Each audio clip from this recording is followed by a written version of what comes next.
ushobora kwisanga uri gukora nk'ibyo abandi bose bakora, nk'ibyo runaka wa wundi wabwirije akora, ushobora kwisanga uri gukora nabyo utabaye maso. Kwiyoberanya kwa Satani ku buryo butandukanye mu isi y'iterambere. Ikintu gikomeye ugomba kubahira Imana mwene data ni ukwibabarira ibyaha. Kwirinda biruta kwivuza. Hitamo neza ubeho neza. Umutima ufite ubwigenge nyabwo ni umutima uticira urubanza urwo ari rwo rwose.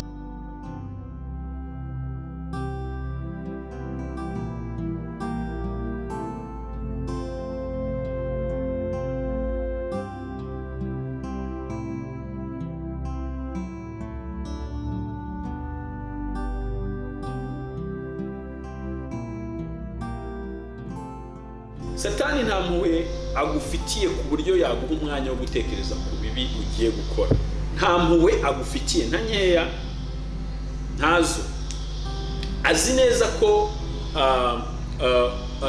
naguha umwanya ugatekereza ku rukundo Imana igukunda, biratuma udakora cya cyaha, kandi we niho akubonera.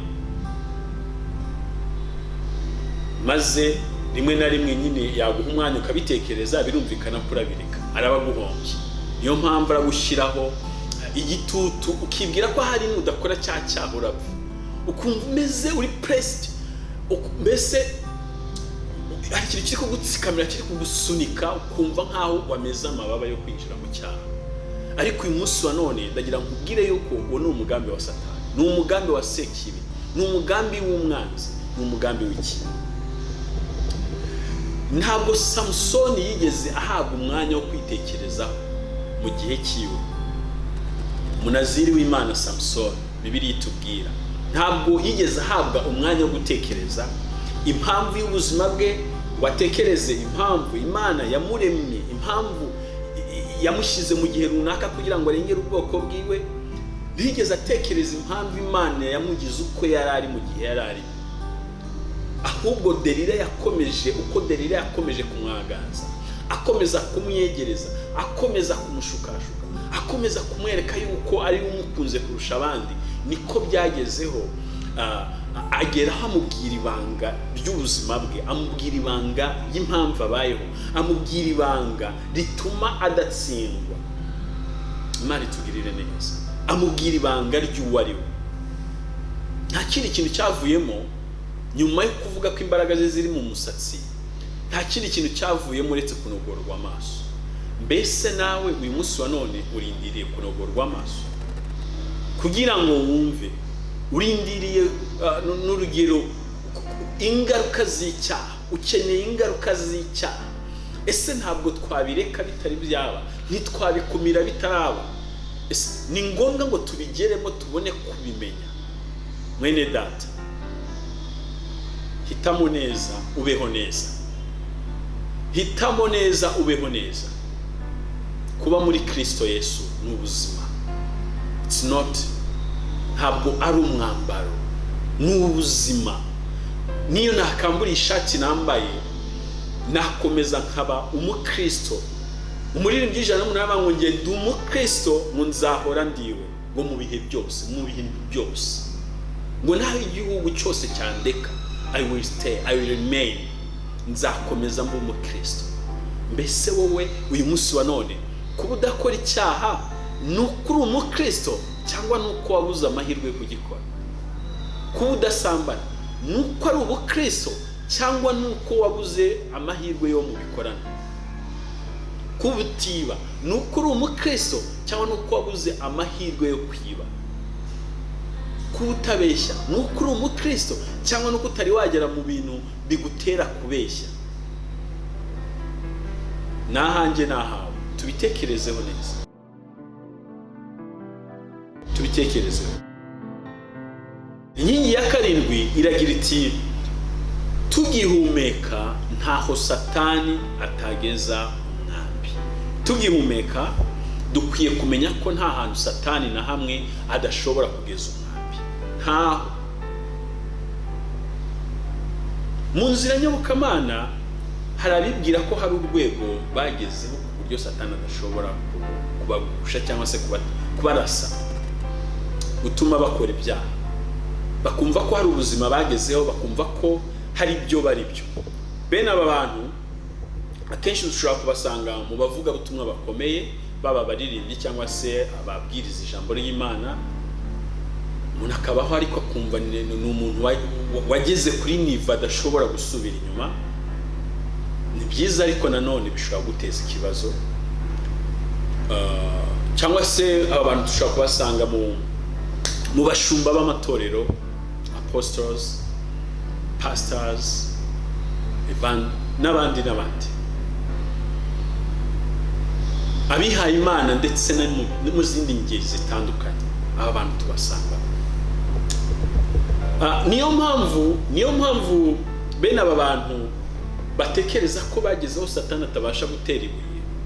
Niyo mpamvu nusenga nabo aba bantu ibi byiciro ujye ubasirikana, ujye ubasengera, kuko nabo Satani yabagezaho umwami, kabone n'ubwo ubwabo bataba bitekereza.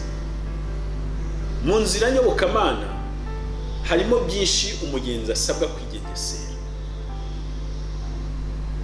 Umugaragu w'Imana Mose ubwo yarayoboye ubwoko bw'Imana, ni inkuru dusanga mu Kubara igice cya 20 guhera ku murongo wa mbere kugeza ku wa 13.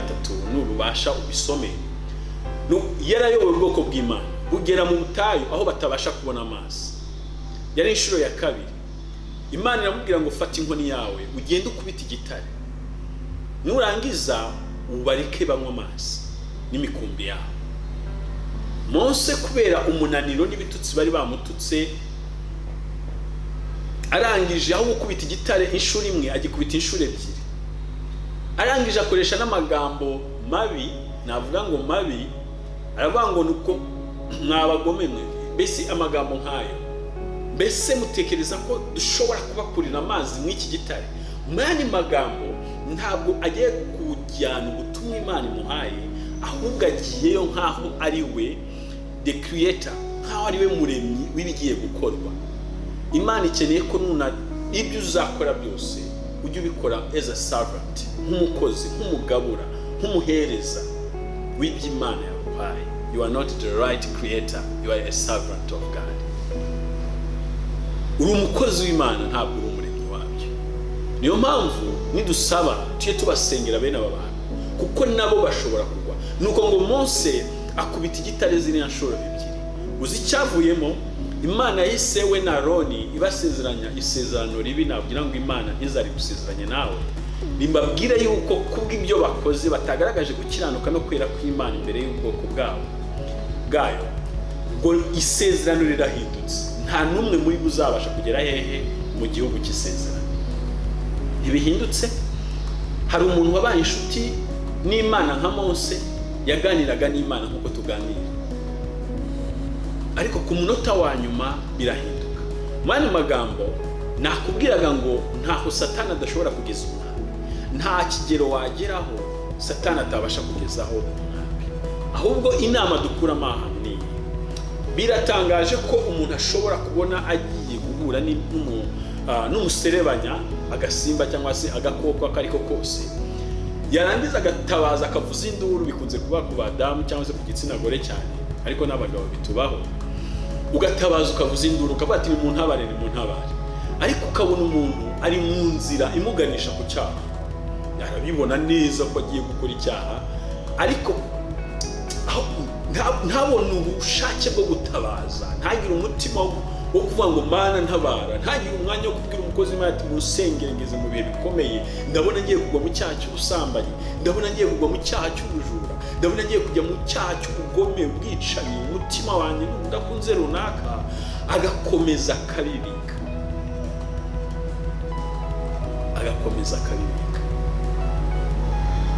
arahura n'umuserebanya agatabaza mu ntabare, ariko guhura n'icyaha ntashobora gutabaza. Uzi impamvu?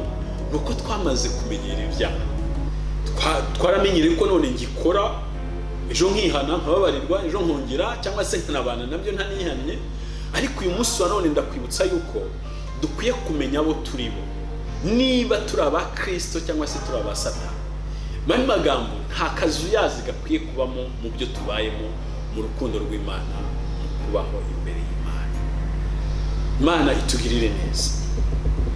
Mu nzira nyobokamana umukristo wese akwiye gusenga amasengesho y'uburyo bwose, akarenga gusengera amasengesho yo gusaba ibyo kurya n'ibyo kwambara, ubutunzi n'ibindi, ahubwo akageza ku kigero cyo gusaba Imana kumufasha gutsinda ibyaha. Sinzi niba unyumvise. Umukristo wese mu nzira nyobokamana akwiye kurenga ikigero cyo gusaba ibyo kurya, ingo nziza, abagore beza, abagabo beza, abana beza b'umugisha, akazi keza, imodoka nziza, kujya mu bihugu by'amahanga. Ibyo tukabirenga kuko nibyo Bibiliya itubwira ngo mubanze mushaka ubwami bw'Imana no gukiranuka, mu bindi byose muzabyongererwa. Dukwiye kumva ko dukwiye kubanza gushaka ubwami bw'Imana no gukiranuka. Nta bundi buryo twabona mu bwami bw'Imana cyangwa se inzira nyayo uretse kwihana, guca bugufi. Wagwa mu cyaha ugaca bugufi imbere y'Imana, ndetse niba n'uwo wagikoreye ahari ukamubwira ngo mbabarira, kandi n'Imana ukayisaba imbabazi. Imana irababarira mwene data. Umunsi umwe Kristo abwira Petero ati, muri Bibiliya yera, Kristo abwira Petero ati, ndakubwira yuko uyu munsi wa none, ndacyari kuvuga kuri ba bantu baba mu nzu batekereza ko bageze aho Satani atageza umwami.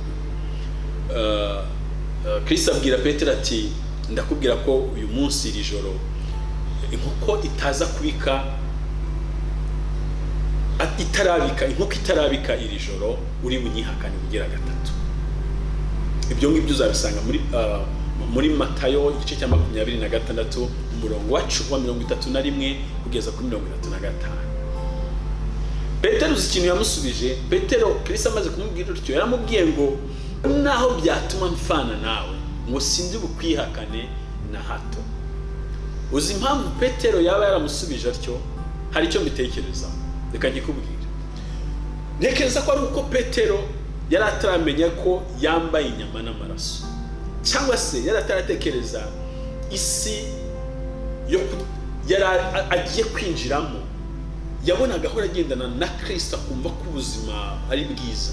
Yabona bagezaho ibiryo akabitubura, bagera mu nyanja umuraba ubaye mwinshi akawuturisha, bagera ahantu henshi agakora ibitangaza, yagera mu bukwe bw'Ikana agatubura amazi divayi bikaba divayi. Ahari yumvaga ko hari igihe bidashoboka ko ibyo bintu byabaho. Yari afite imbaraga zo kubana na Kristo umunota ku munota.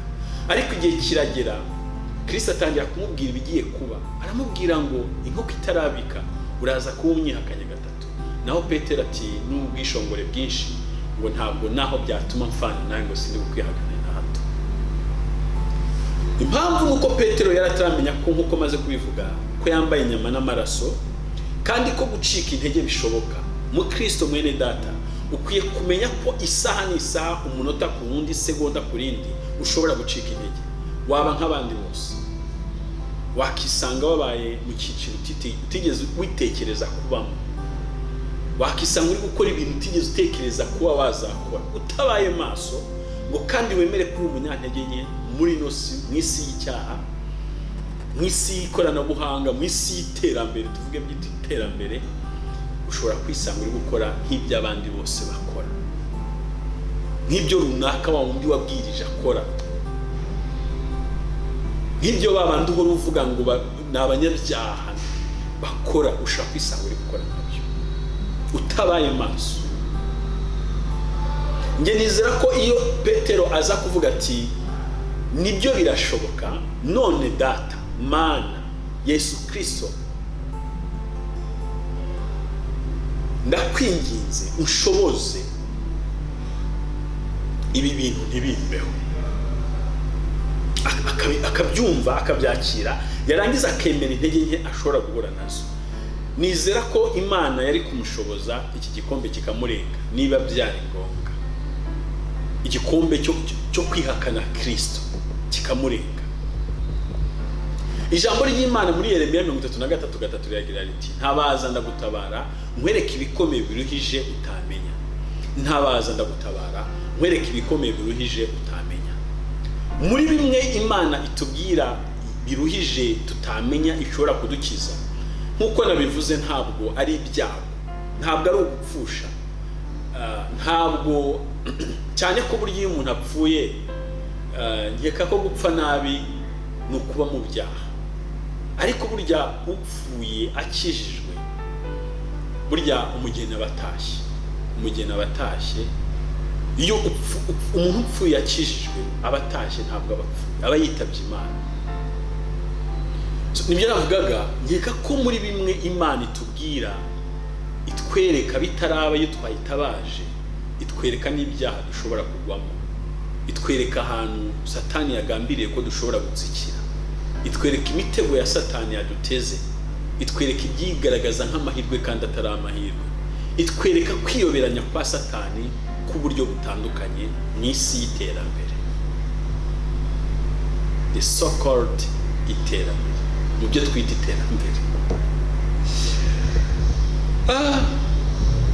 Hari ikindi mvuga ngo nyuma yo kugwa mu cyaha Imana irababarira. Iyo ni inkingi ya munani.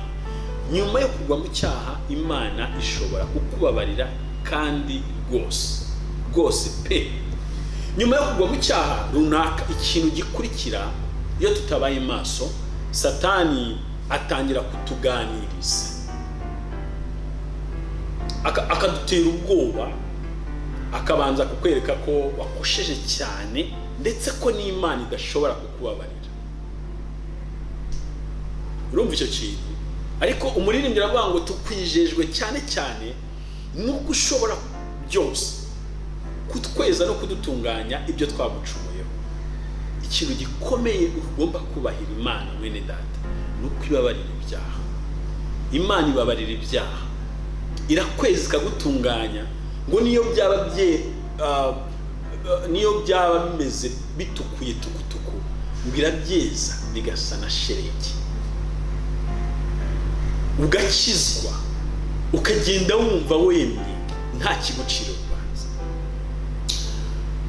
Ikindi kintu Satani aduteza iyo tumaze kugwa mu cyaha, reka turebe, niyo mpamvu umuntu witwa Yuda yari umwe mu ntumwa 12 za Yesu Kristo.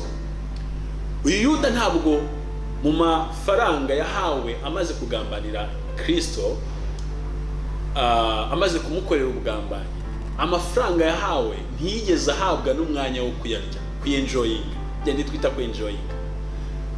Ahubwo Satani yaramusanze amwereka ko ibintu akoze ari sakirirego, kandi koko byari sakirirego kugambanira umwana w'Imana, kandi wari umwe mu bamukurikira, umwe mu ntumwa ze, umwe mu batoni be, ukamugambanira. Ntabwo yigeze ahabwa umwanya wo kurya ariya mafaranga yahawe. Satani ahubwo yahise amwirukansa, aramwereka ati ibintu ukoze ni sakirirego, ahubwo icyaba cyiza nuko wakiyahura. Ese nyuma yo kwiyahura ujya he? N'ubundi bwo ni kwa Satani. Ntabwo kwiyahura kwawe bishobora kujyana mu ijuru, ntabwo kwigaragambya cyangwa se kwirambirwa kwawe bishobora gutuma Imana ihindura ibintu, ahubwo guca bugufi, kwihutira kuba gusaba imbabazi, kwemera icyaha, kugira intimba z'icyaha, kugira intimba y'icyaha, agahinda ko mu mutima kagutera kwihana ibyaha. Niko Imana ibidushaka. Biteka tugirire neza. Uyu rero Yuda ntabwo yigeze ahabwa umwanya wo kurya ari amahera cyangwa se n'amafaranga yari amaze gukorera agambanira Kristo, ahubwo yahise yiyahura. Nguko uko Satani ahemba. Satani ni umugome mwene data. Nyuma yo kugwa mu cyaha, ikintu gikurikira ko ni ukwihana kandi ukizera. Nta kindi, reka nkubwire, ntuhengekereze. Niba uguye mu cyaha, ibanga rikomeye ni ukwihana kandi ukizera. Kandi niba n'uwo wahemukiye, niba hari mwegere musabe imbabazi. Niba atari hafi, muhamagare kuri telefone musabe imbabazi. Niba kandi ari cyawe n'Imana mubiziranyeho, pfuka muyisabe imbabazi, uyibwire ngo Mana, naguye mu cyaha, nkeneye ko amaraso Yesu Kristo umwana wawe yamenekeye ku musaraba Igorigota anyeza kandi ubwanya, kugira ngo mbeho numva nta bincira urubanza, ngenda neza Satani abashaka ko ubusabane wari ufitanye n'Imana urangira. Icyo kintu kimenye, nutinda kwihana uzisanga ubayeho mu buryo. Uzatangira wumve ko Imana iri kure yawe, uzatangira wumve ko Imana itakiri yawe, uzatangira wumve ko ukeneye undi muntu ujya kugusengera ukamubwira ngo yewe unsengera ndumva ndi mu ntege nkeya. Wumve ko hari undi muntu uzaguhuza n'Imana, ariko ngo umwenda wari urahera watawutsemo kabiri kugira ngo umwizera wese yigerereyo. Nawe wakigererayo. Ikibazo gihari nuko ibyaha byawe bikuzitira, ibyaha byanjye bikanzitira. Imana itugirire neza. Hari indi nkingi ya 9. Ntabwo umwuka w'ubwoba uva ku Mana kereka ubwoba bwo kudakora cyangwa se bwo gukora icyaha. Ukwiye kugira ubwoba bwo gukora icyaha, ariko ubundi bwoba ubwo ari bwo bwose ntabwo ari ubwoba buva ku Mana, n'umwuka wa Satani. Reka tubirebe muri Bibiliya. Adamu na Eva bamaze gukora icyaha batangiye kwihishahisha. Mbere batarakora icyaha bari bari muri Edeni, aho Imana yabashyize. Imana ikaza ku masaha ya nimunsi cyangwa se ku mugoroba, itembera baganira, birira iby'Imana yabahaye, banezerewe nta kibazo bafite. Ariko bamaze gukora icyaha, ngo bumvise imirindi y'Uwiteka, ngo batangira kwihishahisha, batangira kwiremera ubucoce, batangira gushaka ibyo kwambara, ngo babona ko bambaye ubusa. Mwene data, ubwo bwoba ufite, niba ufite ubwoba bundi, ni umugambi wa Satani ashaka kukwica neza akakurangiza. Adamu na Eva ntabwo bigeze bagira ubwoba bw'icyaha bakoze ngo basabe imbabazi, ahubwo batangiye ubwoba bwabateye guhunga Imana, batangira kwishakira ubundi buryo bwo kubaho. Aho baje guhurira n'Imana, ntabwo Satani yabaretse, ahubwo nyuma yo gukora icyaha, iyo yaguteye ubwoba, atangira kukuganiriza kwereka ubundi buryo ushobora gusohoka muri cya cyaha, ndetse cya cyaha ukacyoroshya uburemere bwacyo, ukakigeza imbere y'Imana wacyambitse undi mwambaro.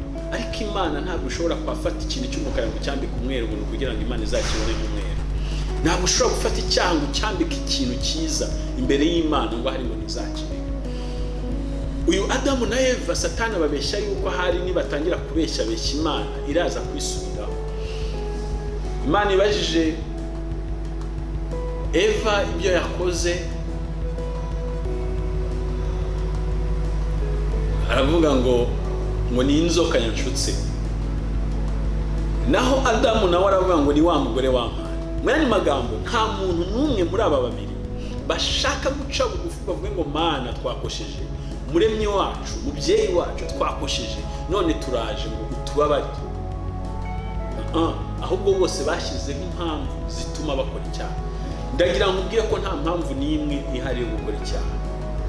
Uko wari ugihamagarwa niko n'uyu munsi wa none Imana igushaka. Bya bindi wumvise ukitaba Imana ikiguhamagara mu murimo, nigi gushakamo. Imana ikeneye umutima wari ufite muri ya misi guhamagara.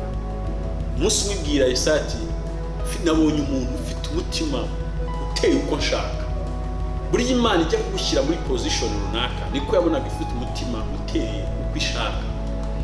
Imana ijya kukugira umukozi runaka cyangwa se ahantu runaka, iguha akazi runaka, iguha inshingano runaka, iguha ibintu runaka kubikora, iguha guhagararira abandi, iguha urugo, iguha umugore, iguha abana. Nuko yabonaga ifite umutima wo kurera abana, ifite umutima uteye uko ishaka. Mbese ikabona ko umuntu iguhaye utazamwicisha agahinda, ikabona ko inshingano iguhaye itazatuma ubangamira abandi. Nuko Imana yabonaga ufite umutima muri cya gihe umeze uko ishaka. N'uyu munsi wa none niko igushaka. N'uyu munsi wa none niko igushaka. Ibi byose bigaragaza uburiganya bwa Satani. Ndavuga ibyo tumaze kuvuga by'uburyo Adamu na Eva babayeho. babeshya, batangira kugaragaza ko icyaha cyakozwe ariko atari bo byaturutseho.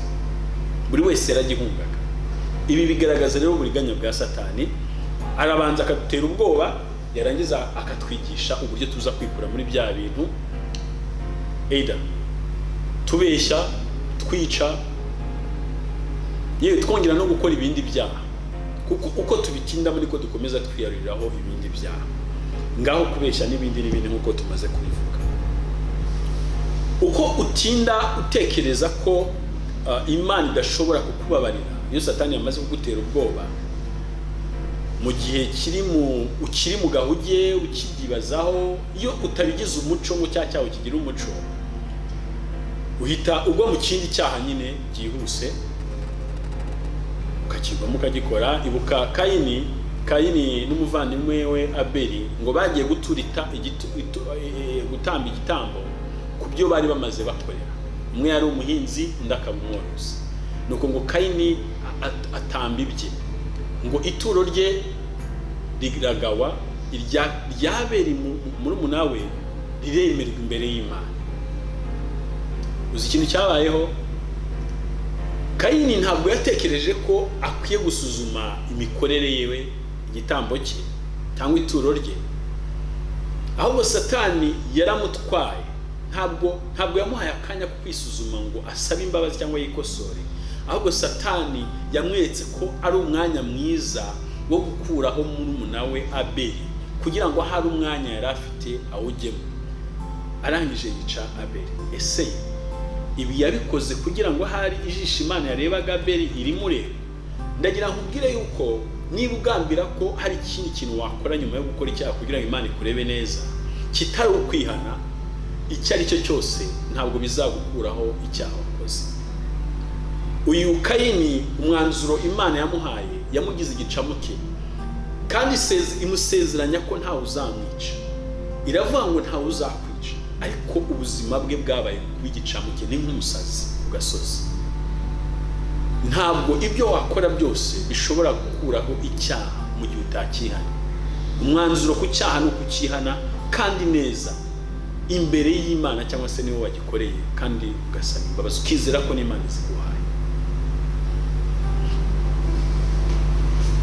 Indi ngingo nakubwira ni ingingo ya 10 ivuga ngo, cyangwa se inkingi ya 10 ivuga ngo ntutinde saba imbabazi ukibitekereza, kandi ntuzongere kubikora ukundi. Saba imbabazi ukibitekereza, kandi ntuzongere kubikora ukundi. Imana itugirire neza. Muri Bibiliya dusanga umwami Dawidi ni umwe mu bantu bakoze ibyaha byinshi mu gihe cye ku ngoma ye, ariko nanone akaba ari undi mu bandi bantu bari bazi gusaba imbabazi. Mu yandi magambo, kwihana, kwemera intege nke yagize, agaca bugufi akarambarara imbere y'Imana, akayibwira ngo Mana, ndemeye amafuti yanjye, umbabarire. Uzi icyavuyemo? Nubwo yarabayeho gutyo, Imana yamuhaye isezerano kugeza ubwo mu bamukomotseho, mu rubyaro rwe, mu bamukomotseho arimwo Kristo Yesu mu isezerano rishya yavukiye, niho yavukiye. Mu yandi magambo, iyo twihanye ibyaha byacu, Imana itubona bundi bushya, itubona nk'ibyaremwe bushya. Ijambo ry'Imana rivuga ngo iyo turi muri Kristo Yesu, ngo ibya kera biba byibagiranye, ngo tuba twahindutse ibyaremwe bishya. Mu yandi magambo, ikidushyira muri Kristo Yesu, ikitugira abakristo, ni ukwihana kandi neza. Imana itugirire neza. Ikitugira abarokore ni ukwihana kandi neza. Ntabwo nakwizeza yuko uzabaho mu isi idashobora gutuma ukora icyaha icyo ari cyo cyose, nubwo tudakwiye kubigenderaho ngo tubikore. Burya ngo ushobora kubabarirwa, ariko igikomere kikakumaho. Igikomere, reka dufate ko wakomeretse ibuye rya wasitaye cyangwa se icyuma cyagutemye. Igisebe gishobora gukira, ariko inkovu igasigara. Ese ni byiza gusigarana inkovu umubiri wose, cyangwa ni byiza ko noneho na za nkovu tuzirinda? Kwirinda biruta kwivuza. Hitamo neza, ubeho neza. inkingi ya 11 ni inkingi ivuga ngo kwihana nabi bitera umwaka. Ni inkingi ibabaje nshaka ko dusorezaho, ariko ndakubwira ngo kwihana nabi bitera umwaka mwene data. Kwihana nabi bitera umwaka, cyangwa se reka mbanze mvuge kwihana niki. Kwihana ni ukwatura, ukavuga byose wakoze ntacyo usize inyuma, ugamije koroshya, ndavuga ntacyo usize inyuma ugamije koroshya, kugira ngo ahari ukumva cyangwa se uwo wihanaho yumve ko icyo wakoze cyari cyoroshye. Imbere y'Imana ubikorera imbere y'Imana cyangwa se uwo wabikoreye niba hari. Mani magambo, mu magambo make, kwihana ni ukuvuga ibyo wakoze neza ntacyo usize inyuma, cyangwa se ukagira ibyo usiga kugira ngo ahari woroshye imvugo, cyangwa se woroshye icyo wakoze kugira ngo bakumva batabyumva nk'ibintu byari bikomeye, ukabikorera imbere y'Imana ndetse n'uwo wabikoreye niba hari.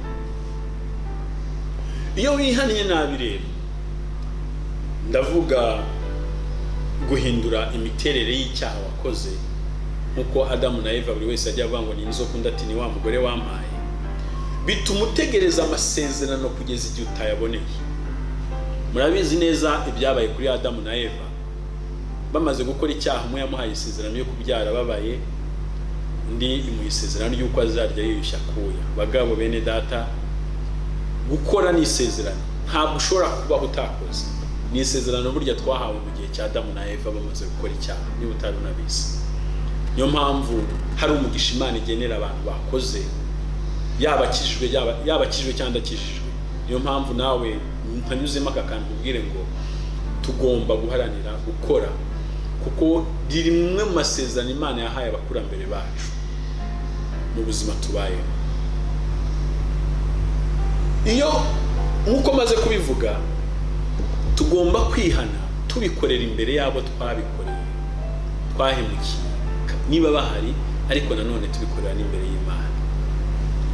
Uyu munsi kwihana twabijyanishije n'igihe. Kuri bamwe babigize update, nyine barabya-updatinga. Uzumva umuntu avuga ngo nibeshye, ngo mbigenza gutya, ngo umubiri, ngo iki, akaba ashaka kuvuga ikintu ariko akagihindurira izina kugira ngo ahari abacyumva bumve ko ibintu yakoze bitaremereye muri yaso. Niba warasambanye vuga ko wasambanye byorohe, niba waribye vuga ko wibye, niba warishe vuga ko wishe byumvikane, kandi niba wanga umuntu bimubwire neza, umubwire ngo mbabarira kuko nakwangaga, ariko uyu munsi wa none bisubiyeho sinzongera. Imana ikeneye ko twihana tuvuga ibyo twakoze neza, tutabihinduriye amazina.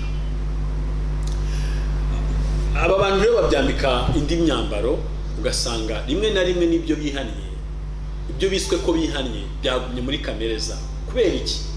Wowe wihaniye ko witije ikintu cya mugenzi wawe, ariko kwiba, ijambo kwiba riracyari muri kamere yawe. Niyo mpamvu uyu munsi wa none urabyihana, icyo wihaniye kiraba gutyo, urakivuga ko witije, ariko kwiba, ijambo kwiba rirakugumamo.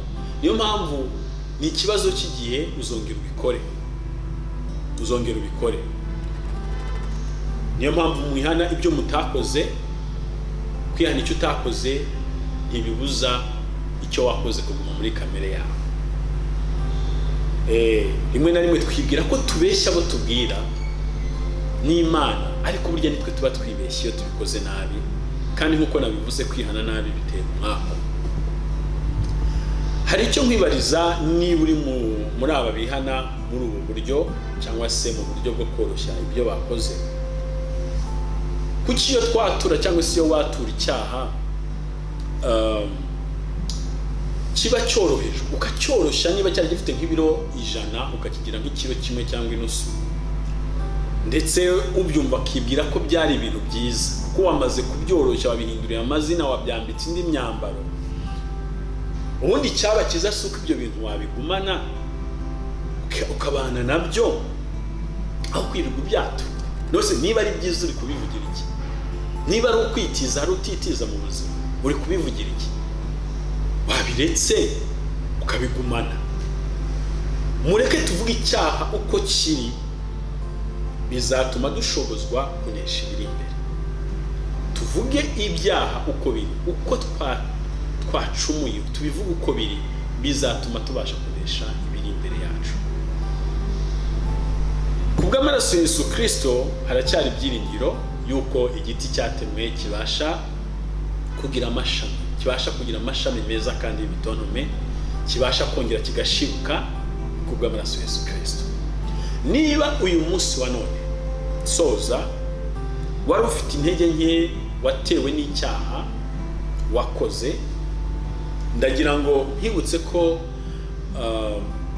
nusaba imbabazi urababarirwa. Nusaba imbabazi umunsi urababarirwa, aka kanya right now urababarirwa cyane rwose.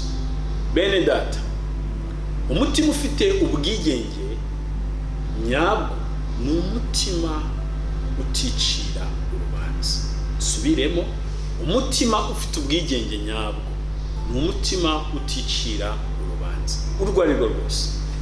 Ntabwo Imana itanga gusa urubyaro nkuko nahereye kare mbivuga, kandi Imana ntabwo itanga gusa ubukire, ikindi ntabwo Imana itanga gusa urugo rwiza, ndetse n'ibindi akenshi dusenga dusaba. Ahubwo Imana itanga n'agakiza. Imana itanga agakiza, iha umuntu kurokoka nyako,